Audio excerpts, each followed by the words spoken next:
Et le moins du monde versé dans les sciences anciennes sait que ces deux lois, entre mille autres, entre parenthèses, que nous n'avons pas encore eu le loisir de découvrir, fermez la parenthèse, étaient une parcelle de l'art royal.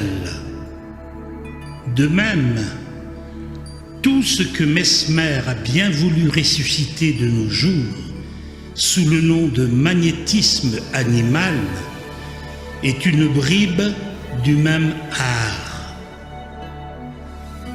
La chimie, entre parenthèses, dont la racine Chem est le nom même de l'Égypte, fermez la parenthèse, est d'une origine purement hermétique, et la transmutation, entre parenthèses, application de l'évolution aux métaux, fermez la parenthèse, était une branche de l'art sacré. La magie, bien entendu, est une magie telle que nous ne la connaissons plus de nos jours, par suite de l'absence de maîtres assez évolués pour pouvoir la pratiquer, faisait encore partie de l'art. Bref, on pourrait dire assez exactement que l'art sacré des sacerdoces égyptiens était la synthèse de toutes nos sciences modernes, avec la philosophie, la religion et bien d'autres rites en plus. D'ailleurs, le seul but de cet art sacré était ouvertement d'accélérer l'évolution du sage qui le pratiquait, ce qui, nécessairement, présuppose la connaissance de la loi d'évolution. Voilà donc, dans son ensemble, quel est le sujet, le but du Kybalion. Mais, pour en aborder l'étude fructueuse, il est indispensable de commencer par s'élever au-dessus des méthodes habituelles à la science moderne, leur tourner le dos, pour ainsi dire. Et c'est la logique pure qui nous y conduit.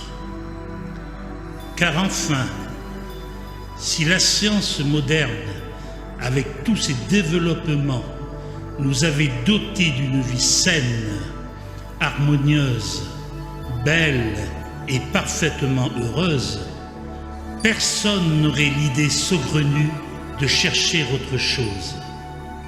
Mais comme, bien au contraire, ces tentatives jusqu'à ce jour n'ont abouti qu'à une civilisation manifestement défectueuse, à une dégénérescence menaçante de la race et à des calamités de toutes sortes, il est évident qu'il faut nous tourner d'un autre côté pour dompter le sphinx qui toujours rôde destructeur autour de nous.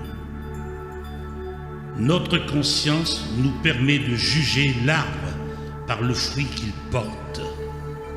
Au lieu d'essayer vainement d'éteindre le faisceau infiniment développé des manifestations de la nature, tâchons de maîtriser plutôt le petit nombre des causes qui les déterminent. Décidons-nous à saisir les rênes de l'attelage du char de la vie, au lieu de tenter maladroitement de le diriger en poussant aux roues. La tâche est plus digne de nous, et le résultat sera certainement plus heureux. Reconnaissons sans fausse honte que nous sommes, nous autres modernes, de simples enfants en ce qui concerne la sagesse, et remontons intrépidement le cours des âges pour retrouver le fil du labyrinthe que nous avons laissé échapper par mégarde. Il n'y a pas de honte à s'être trompé. Comme le dit si bien le proverbe latin, c'est humain. Mais la faute lourde et grave dans ses conséquences commence quand on prétend s'entêter dans l'erreur et qu'on veut la faire triompher à tout prix. On engage ainsi la lutte avec le sphinx sur son propre terrain, là où il est le plus fort, dans l'empire du mal. Cela, c'est son domaine privé. Nul ne peut s'y aventurer sans succomber. Laissons une bonne fois nos yeux s'ouvrir à la vraie lumière et nos oreilles à la voix éternelle de la nature. Cessons notre poursuite insensée des effets en la remplaçant par la connaissance et la maîtrise des causes. Dès lors, le sphinx vaincu deviendra un aussi bon esclave qu'il était un maître mauvais et cruel. Toutes les calamités que nous subissons ne sont pas sans remède. Elles sont le résultat direct de nos contraventions insouciantes aux lois de la nature.